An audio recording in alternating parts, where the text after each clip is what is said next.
Hello friends, এটা হচ্ছে দীঘাতে থাকা সেকেন্ড ডে। আর আমি রেডি হয়ে গেছি। তারপর পুরোপুরি আমরা বেরিয়ে পড়েছিলাম মন্দির দর্শনের জন্য।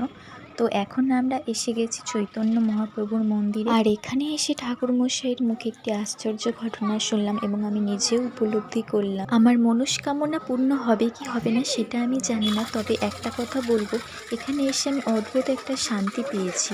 আর তারপর আমরা এখান থেকে চলে এলাম তালসারিতে। আর এখানে আমরা মেনলি এসেছিলাম লাল কাঁকড়া দেখার জন্য। এখানে নাকি অনেক লাল কাঁকড়া দেখা যায়, কিন্তু দুঃখের বিষয় আমরা একটাও লাল কাঁকড়ার দেখা পেলাম না। তাই মেলা থেকে এসে কিছু কেনাকাটা করে নিলাম। আর এখানে খুব সুন্দর জিনিসপত্র রয়েছে, দেখো। তারপর ওখান থেকে আমরা চলে এলাম চন্দনেশ্বর মন্দিরে। এই মন্দিরটা খুবই সুন্দর ছিল। আর এই মন্দিরের ভিতর অনেকটাই বাবা বড়গাছারি মন্দিরের মতন ছিল, কারণ এখানেও বাচ্চাদের চুল দেওয়া হচ্ছিল, পুজো দেওয়া হচ্ছিল।